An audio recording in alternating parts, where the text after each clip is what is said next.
Well, welcome everyone to this fantastic event today, Transport the Future, with Dr Elliot Fishman.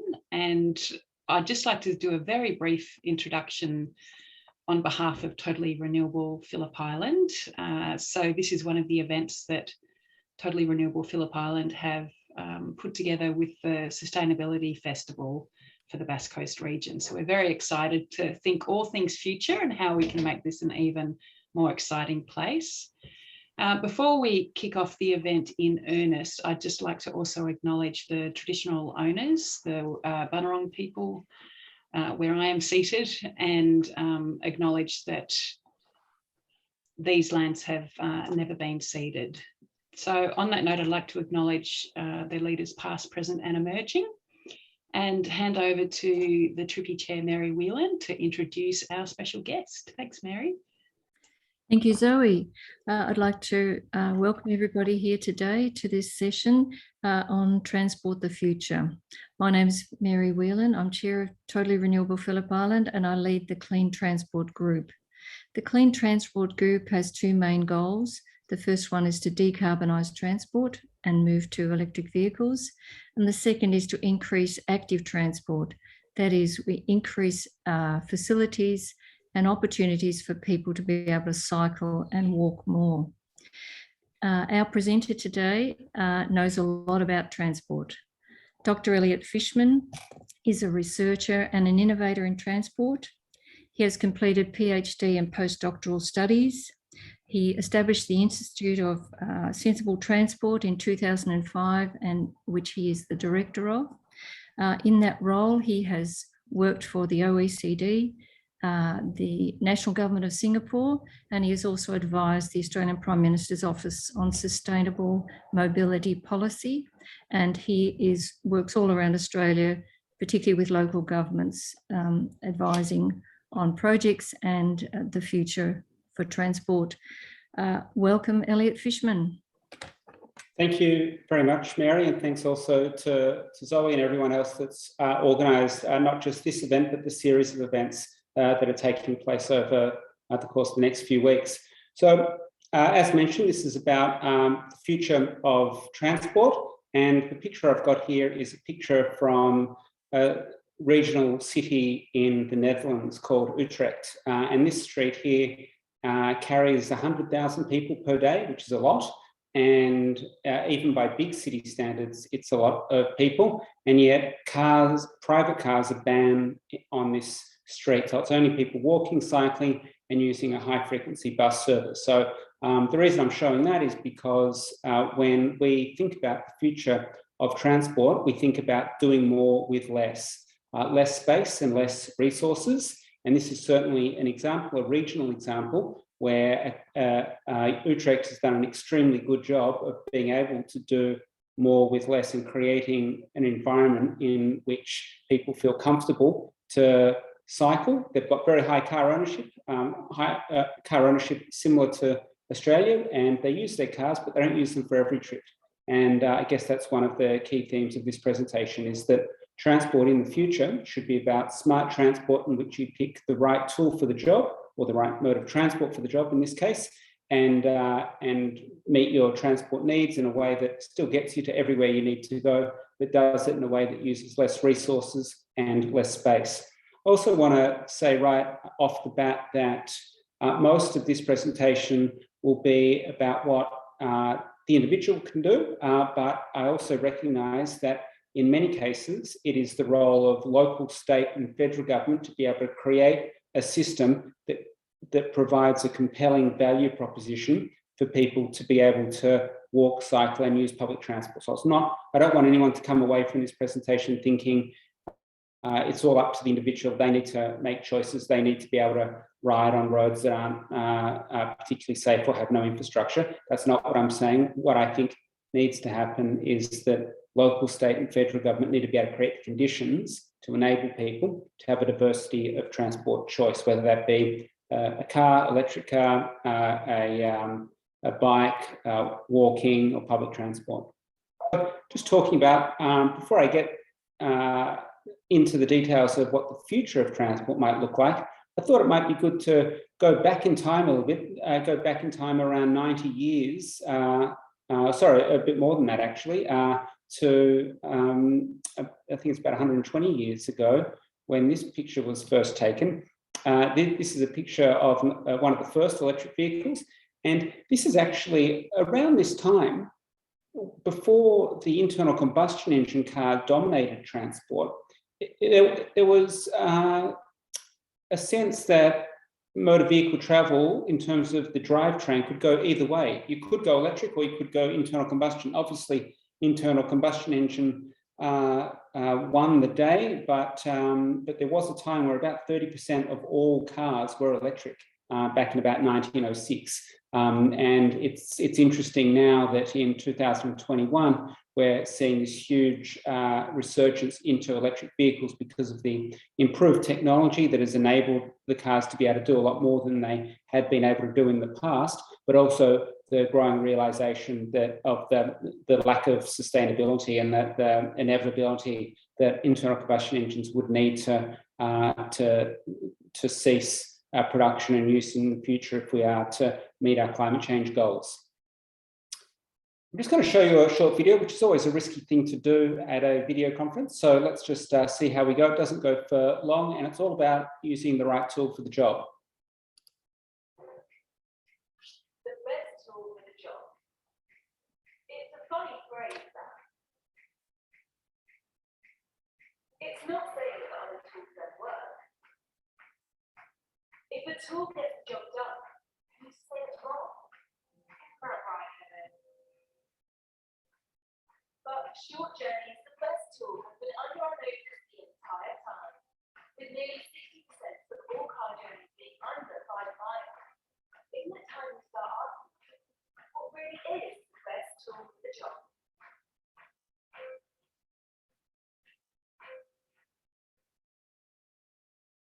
Okay, so that was really, I think, just a fun, simple way to illustrate that what tends to happen, not just in England where that video was produced, but right around the world really, once people get a car, very often, not always, but very often, it becomes the default mode of transport and people use it for every trip, even if it's not really the right mode for that particular trip. So I'm thinking of something like an 800-metre trip to the school or a 400-metre trip from the home to the train station car park. These are some of the ways in which we currently use cars, but they weren't really designed to do that, and it doesn't scale well. So when everybody starts making trips like that, that's when you start to get the sort of frustrations that people have with finding a car park, congestion, and a whole range of other things that have been associated with the overuse of the car. So in terms of today's outline, I'm going to start off with a few, I call them fun facts. They're not really that fun. Some of them are, some of them aren't, about transport.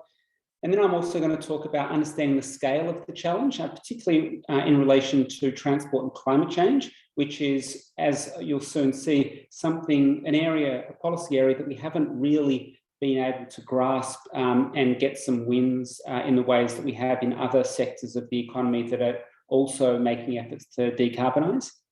And then finally, I'm going to talk about some solutions. And I'm going to focus in particular on the electric car, but I'm also going to talk about some of the walking, cycling, public transport opportunities as well. And I'll focus also on e-bikes too, because I know that's an area of some interest for people in Phillip Island and the surrounding area. So some of you might be familiar with this street in 130. So cars are the second most expensive thing people will ever buy in most cases, and yet they sit still for 96% of the time. So really only for 4 or 5% of the day are they actually in use. Outside of those times, they're just sitting outside your house or outside your workplace. So in terms of asset utilization, it's not great. It's not to say that people shouldn't own cars, but just being aware of the degree to which those assets are being used is important.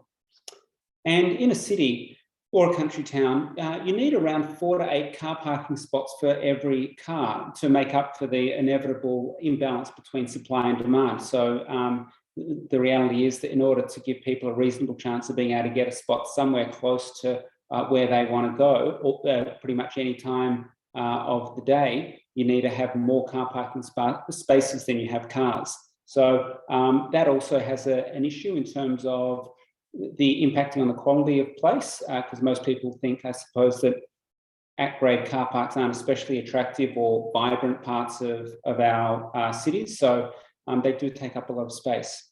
In fact, in some cities like Houston, up to 45% of all urban land is actually dedicated to car parking. And even in Australian cities, that's very often in the 25 to 35% range as well. And in terms of peak hour trips, the average car occupancy is 1.1 people per vehicle. So almost all cars have only one person, the driver. So in terms of pathways to lowering transport emissions, we like to think of this as something that you can really put into one of four buckets. So one of them is increasing fuel efficiency. So for instance, if you were to trade in a Toyota Camry and buy a Nissan Leaf electric car, that would be an example of fuel efficiency improvements, because you're able to change the efficiency of the vehicle in order to reduce emissions. The second one is mode change. That's if you leave your car at home and get the bus or walk or get public transport, then you've made an improvement in terms of efficiency and emissions by leaving that car at home.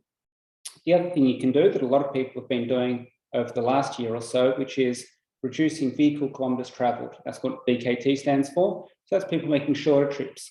So we saw in places like Melbourne, when you had a 5 kilometre travel bubble, that meant that people were making much shorter trips because they were legally required to stay within that 5 kilometre zone. So an example that's not related to COVID would be choosing to shop at the local shops rather than going to a big box outlet on the outskirts of town.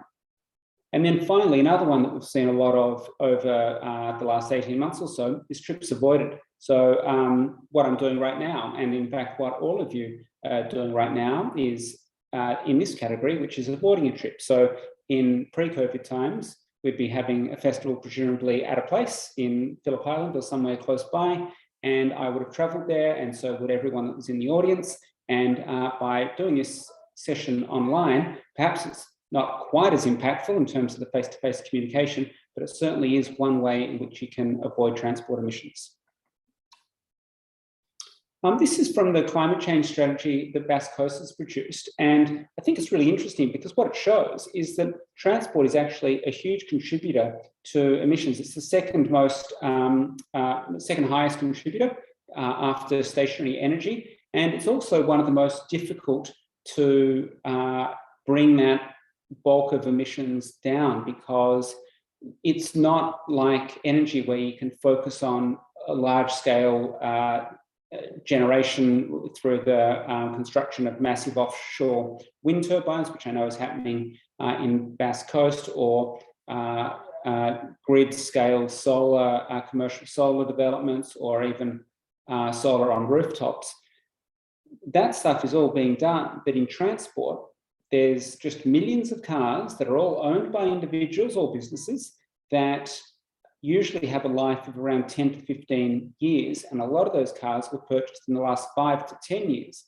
So they've still got, in many cases, a lot of work to do. The owners have bought those cars for them to be used well into the near future and medium-term future. And yet, if that happens, this bar chart won't look very much different in the future to how it looks now. And yet, if we are to meet our climate change ambitions, it really does need to reduce. So it's a very difficult area. And as you'll soon see, governments have not done a great job in terms of reducing the total quantum of emissions from transport.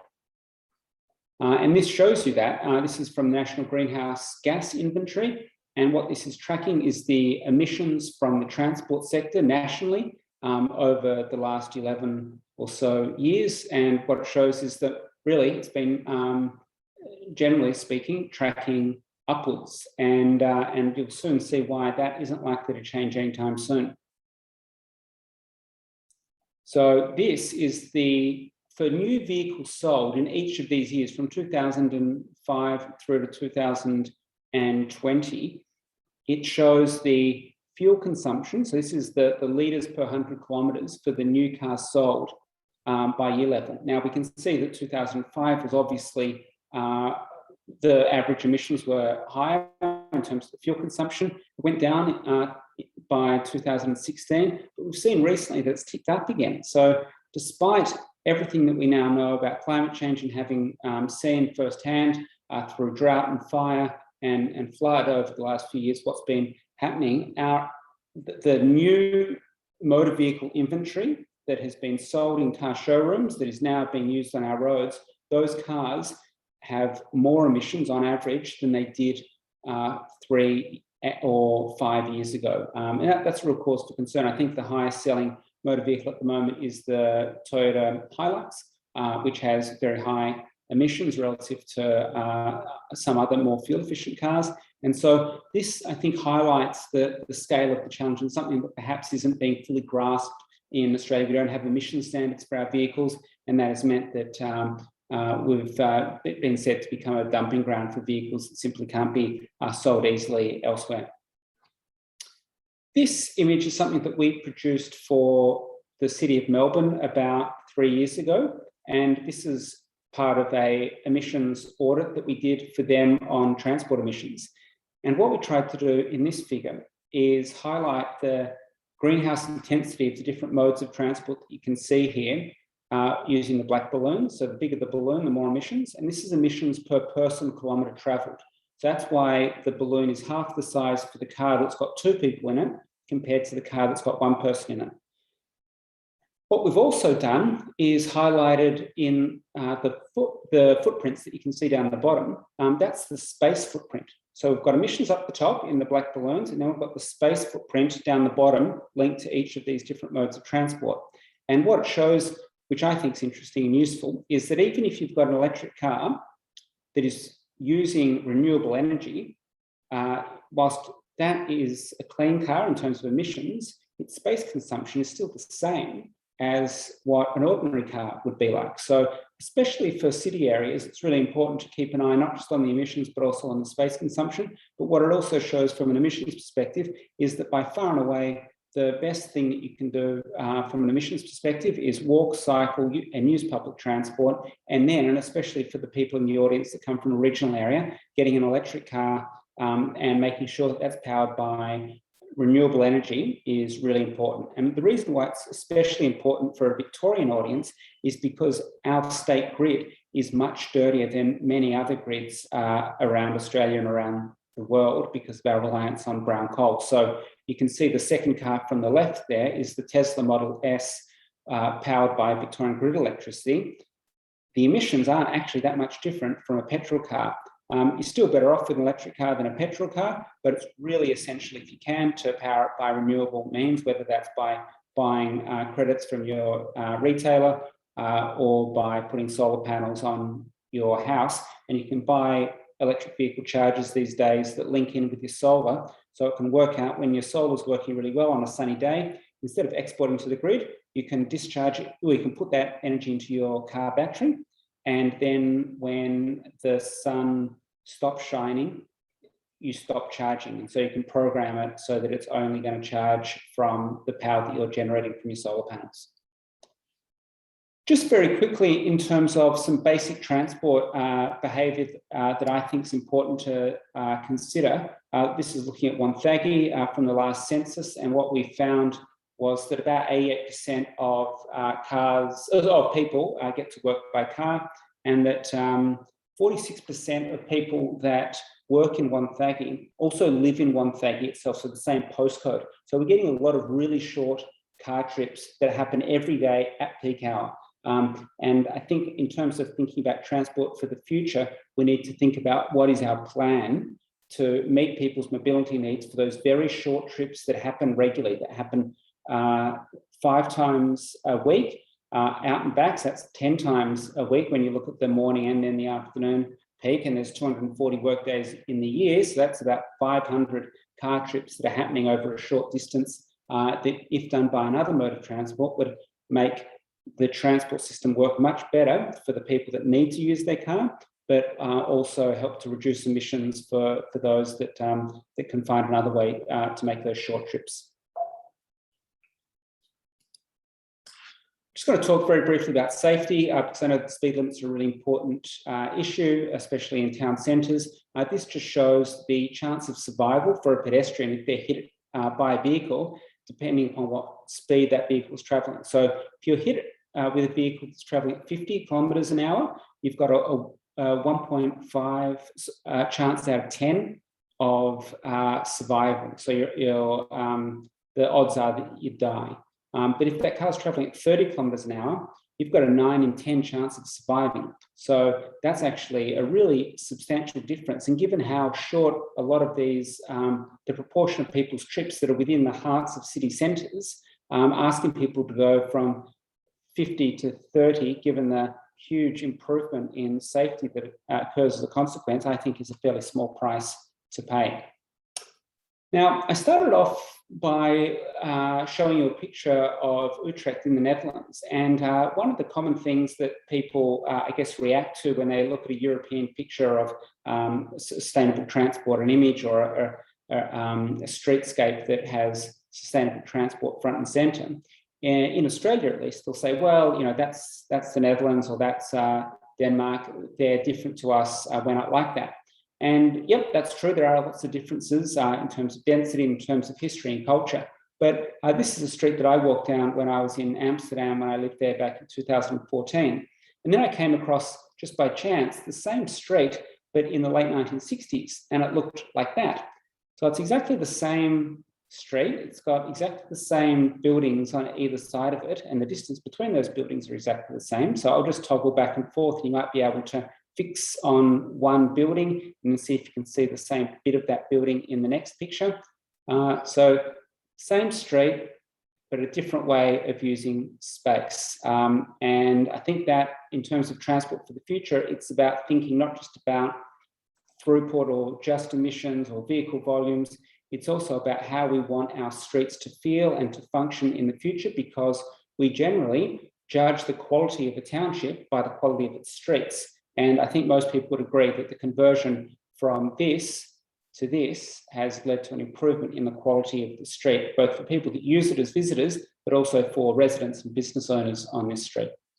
So, and it's important to recognise that when people say, well, we're not Amsterdam, Amsterdam wasn't Amsterdam either, but they made the conscious choice of moving towards this sort of future because they knew that that would be the one that would better meet the needs of their community, both at the time and also into the future.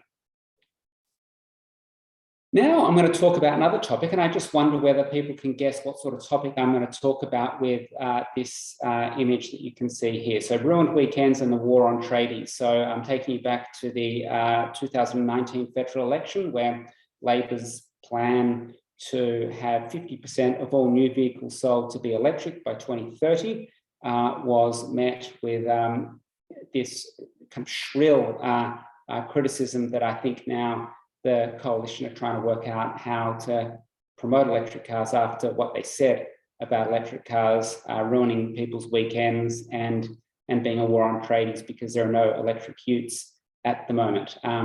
I'll soon show you some examples of the sort of electric cars that are going to enable people to still have weekends and to still be able to work as a tradie and have a zero emission vehicle.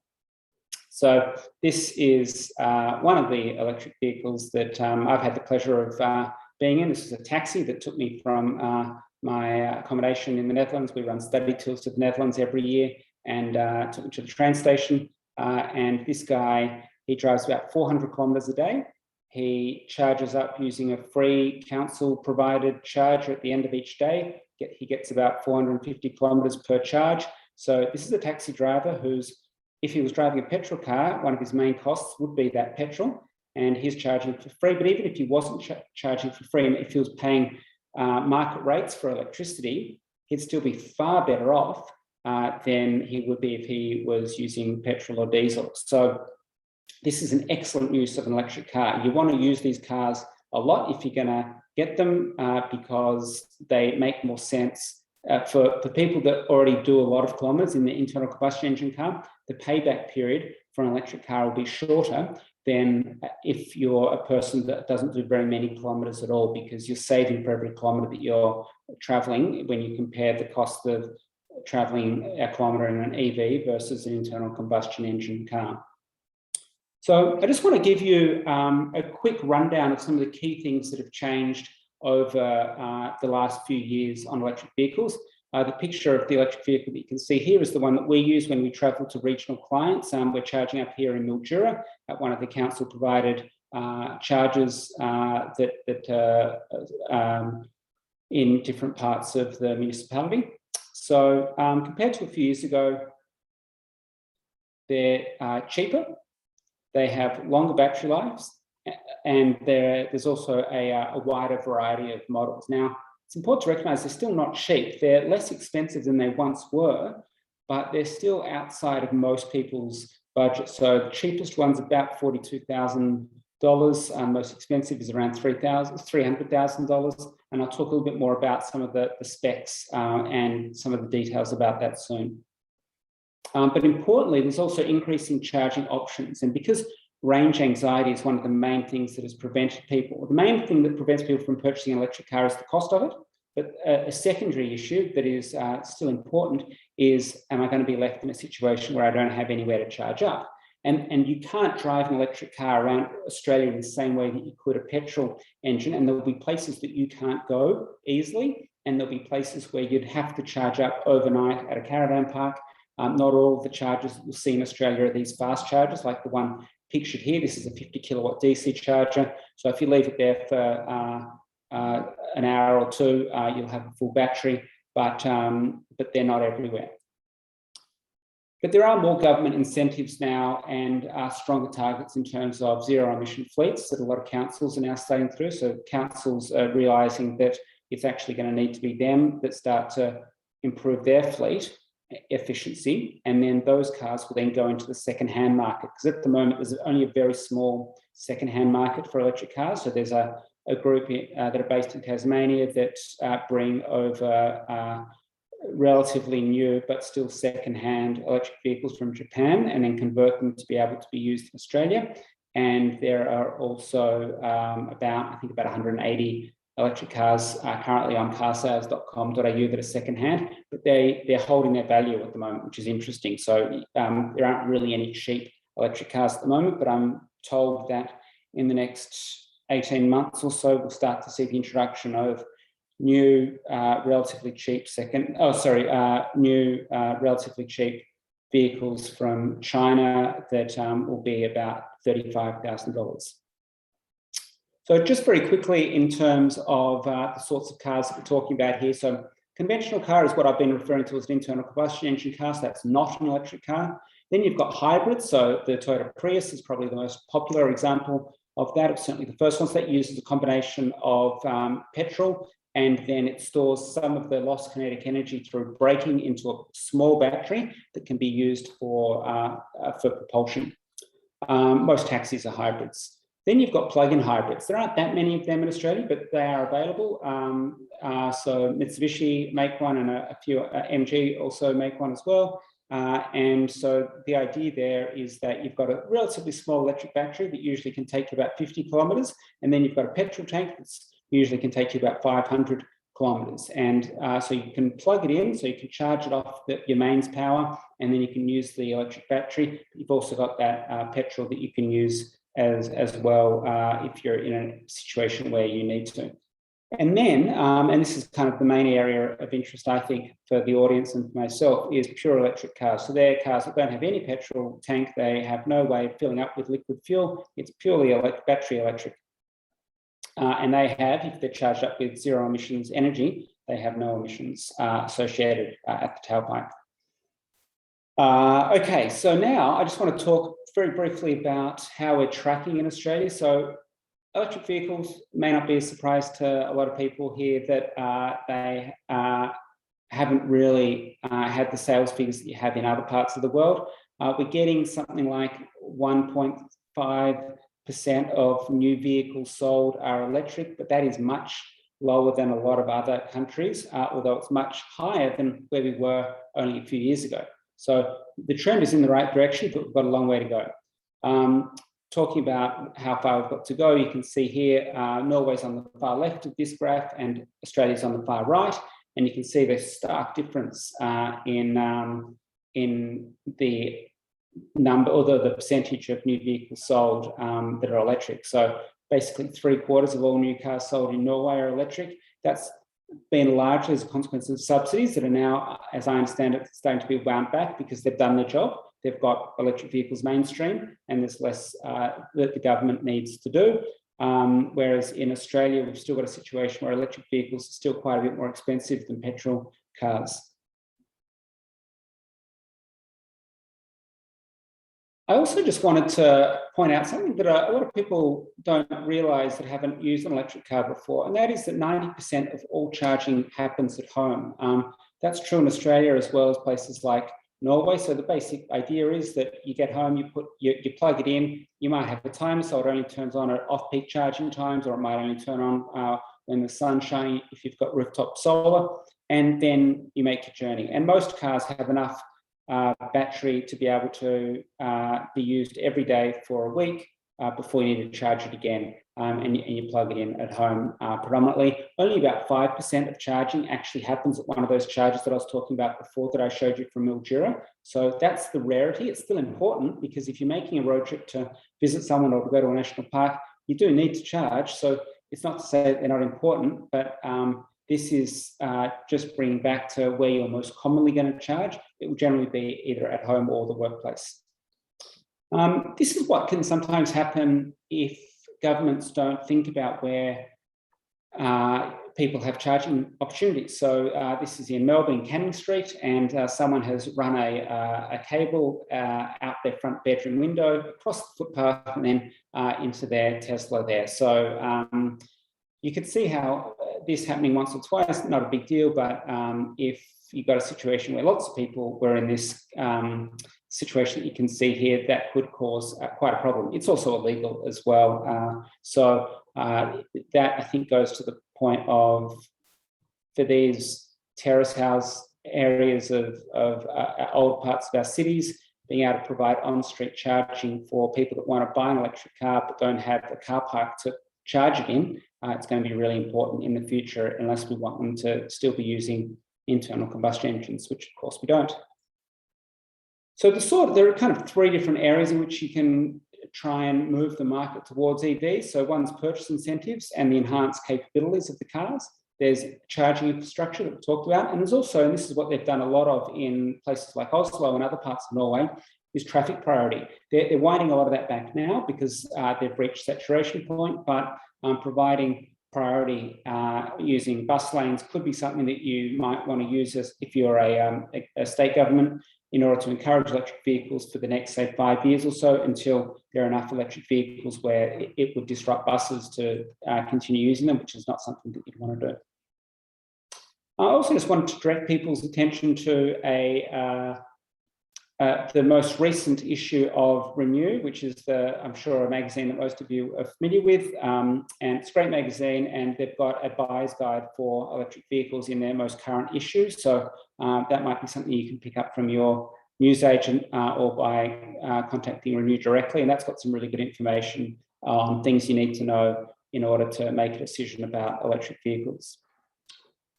Just a quick overview for some of the kind of key capabilities and numbers here. So as I mentioned before, the cheap ones, the MG is, I think, the most affordable electric vehicle at the moment, has a range of about 250 kilometres, and it costs about 42,000. And then you can go right up to, the Porsche electric vehicles that, they take 2 seconds to get from 0 to 100 and all that sort of stuff. And in terms of rebates, Victorian government has introduced a $300 rebate for cars under $67,000, basically. And there's a cap on that, so it's the sort of thing that I would expect might run out. The funding might run out, so if you're interested in that, probably getting quick is a good tip. Some of the higher end vehicles, so some of the high-end Teslas can do about 600 kilometres in a charge. But one thing that's really important to keep in mind, and we kind of learned this the hard way on a trip to Mildura, is that the mileage for electric vehicles, it works exactly the opposite way as it does for internal combustion engine cars. So in an internal combustion engine vehicle, you get better mileage on the open road traveling at 90 or 100 kilometers an hour. But with electric cars, you actually get better mileage in the city because the braking, the energy goes back into the battery, and you don't have the lost energy from wind resistance that you do when you're traveling on the highway at speed. So when you see what the range of a car is, it's important to drop that by about 25 or 30% if you're thinking about open road driving because of the mileage difference. So for instance, when we were going to Mildura, we had a car that was meant to get 650 kilometers in a charge, and it actually only got about 420. That was because we're on the open road. So that's really important to keep in mind.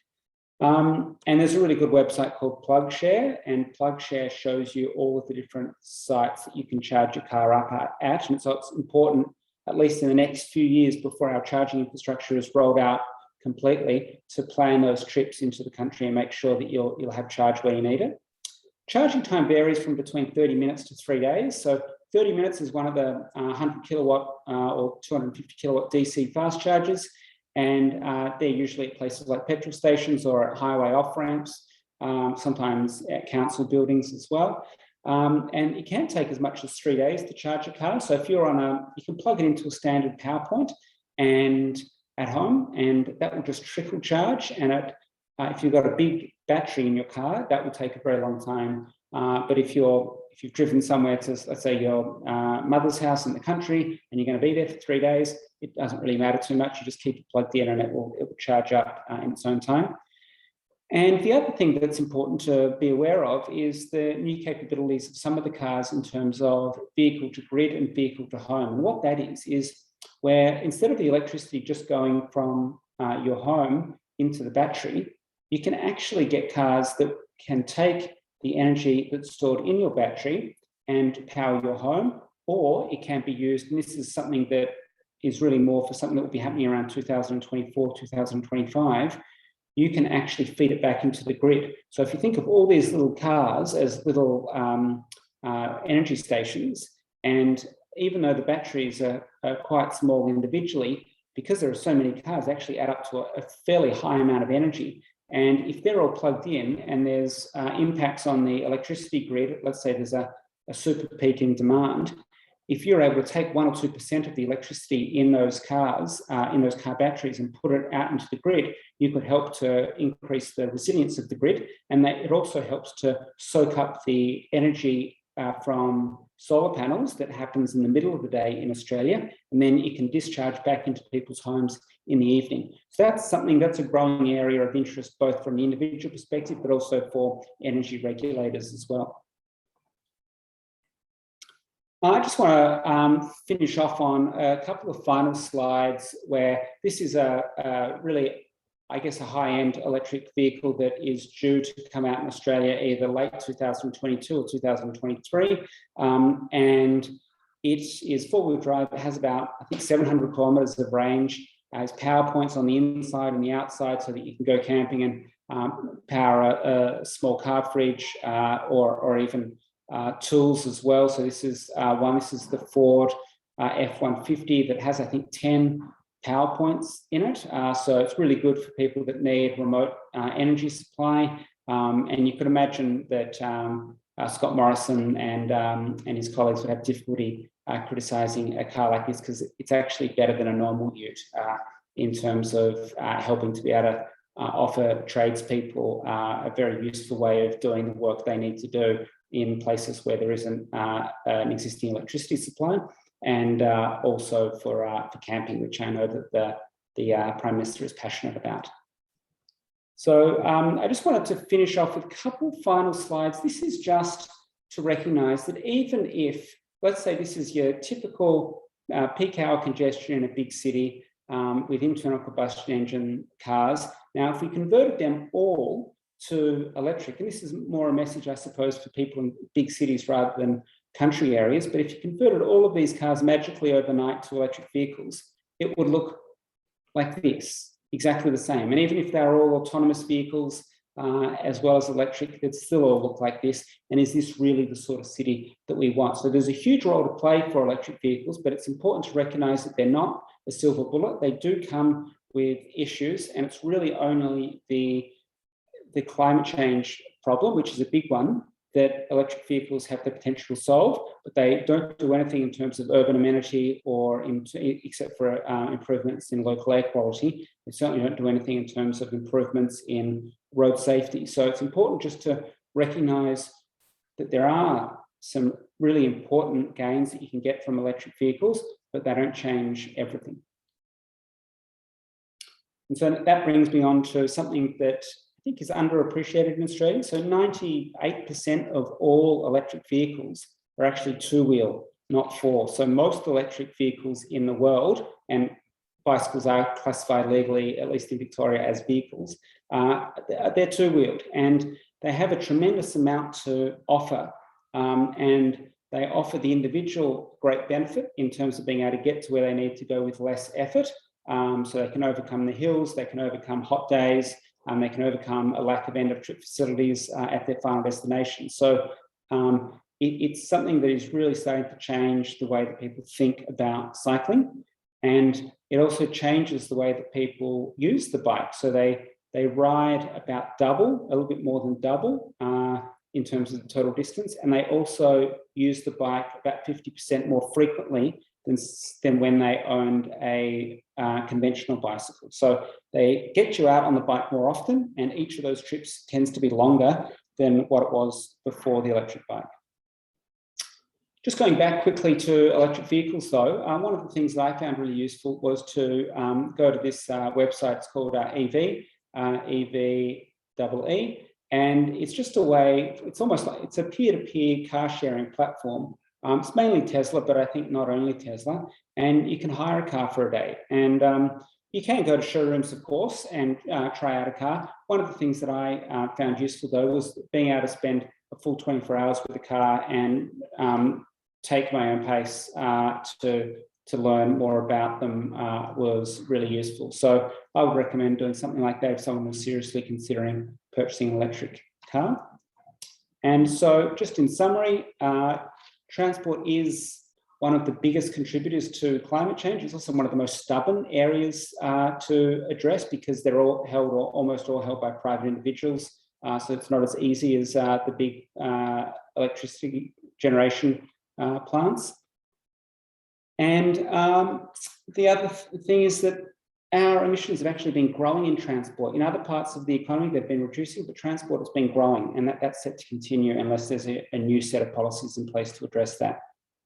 And the most trips in Bass Coast are by car, and most trips are actually under 5 kilometres. So it's not always the case, but for those trips that are, thinking more about what it would take in order to get that trip converted to another mode of transport is useful. It's useful, and not just for the individual, but I think for councils and state governments as well, to think about how they create a system that offers a more compelling value proposition for people to leave their car at home for those very short trips. And that electric vehicles, when charged with renewable energy, is one of the most effective ways of reducing emissions. And so we're in a very exciting time at the moment because we're seeing such changes in what's available in terms of electric vehicles that I think even without that Labor policy of 50% of all cars to be, all new cars to be electric by 2030, I think that would happen even without any government policy about electric cars. And then finally, reducing car use and creating more walkable and cyclable environments helps to reduce emissions and tackle the other challenges in terms of population health, livability, and road safety. So I guess the key message is the importance of creating a diversified set of transport options. So we're not just reliant on one option, but when we are reliant on a motor vehicle, for that motor vehicle to be electric rather than internal combustion engine will help to bring down our emissions and make our communities more livable. So thank you very much. Thank you very much, Elliot. That was terrific. A very informative session there, and because we've recorded it, are you happy for us to use some of those slides? You've got your reference on it at the bottom there. You happy Yeah, for us to just be able to use the information on those slides? So yeah, I think that's some great information there. One of the interesting ones that was new to me was the footprint the idea of the footprint of vehicles as a measurable factor. So I think we might open it now to questions. I know we've got Bernie there with a question. Do you want to go with a question, Bernie? Hi, Mary. Hi, Elliot. Am I there? Yeah. Yes. Put your video on. Yeah. Okay. So, yeah. Thanks for the presentation, Elliot. And the question I've got is, I've followed EVs for a hell of a long time.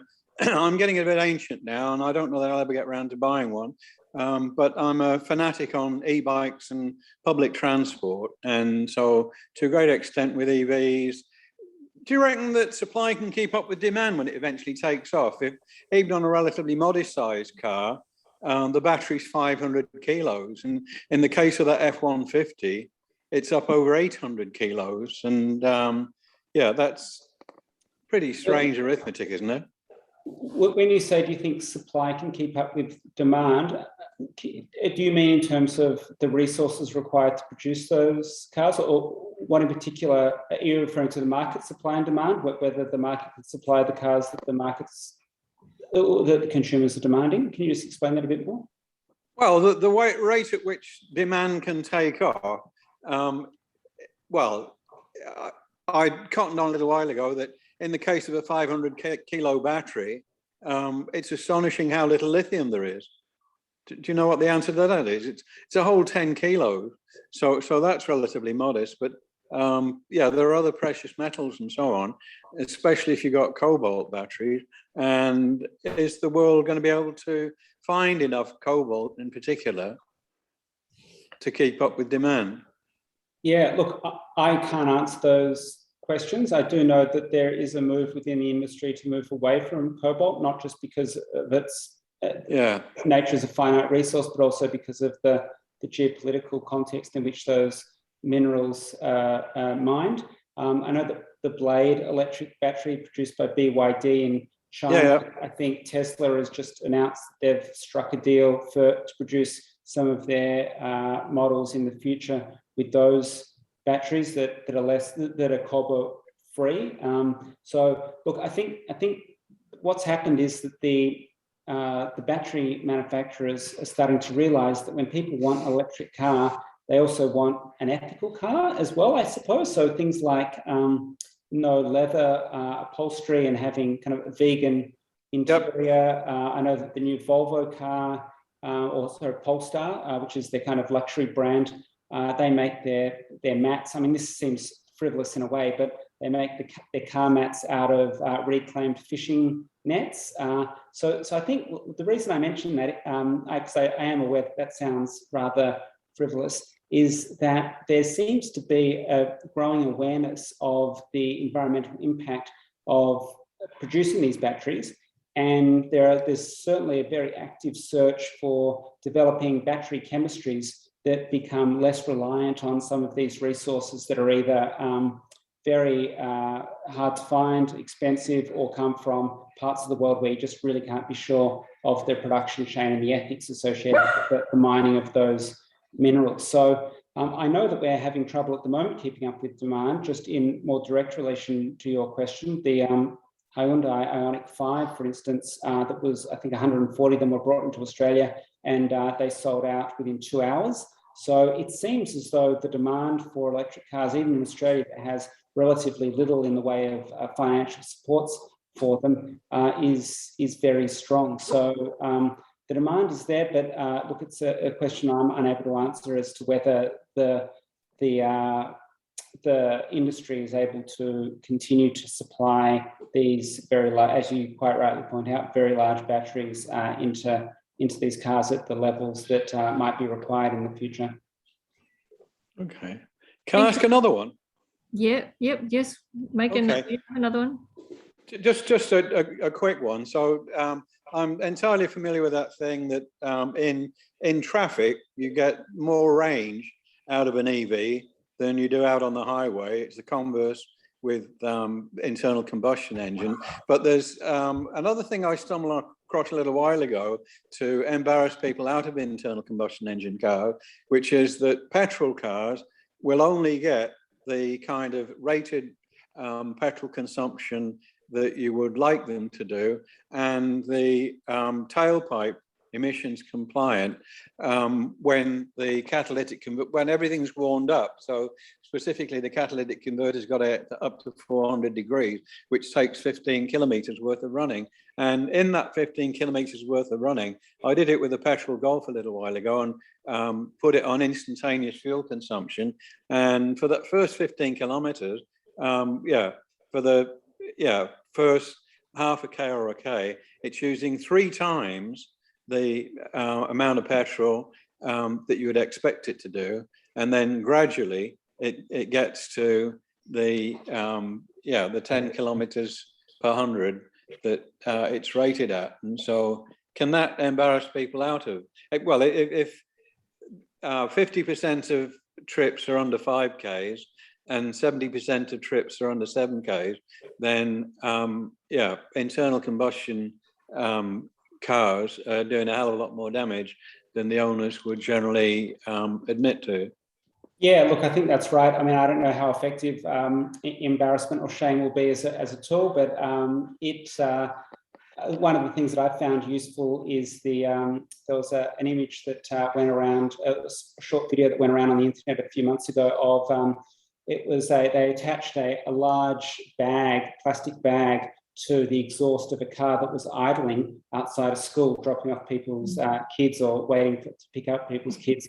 And it just showed this huge bag, the size of a room, just fill up with gas that was coming out of the internal, of the exhaust pipe and of the internal combustion engine vehicle. And I think because it is largely invisible, we don't think about it, but having that bag blow up so that you can actually see the bag and see how much gas, how much volume that gas takes up, I thought was quite a powerful visual. And I think most people, when they use an electric car for the first time, will just be shocked at how much quieter it is and how much cleaner it is, no more oil stains on the driveway and all that sort of stuff. So I think it's one of those things that's really important for people to try it. And once they try it, because there's a lot of misconceptions about them. Look, hopefully it's that sort of positive message that gets people over the line. But yeah, look, it's I haven't used shame yet as a tool in my in my kit, but maybe I should give it a shot. Thank you, Elliot. Just one last question, unless Zoe's got a question. And Zoe's a Kona driver, so she's a very happy. She's a very happy driver.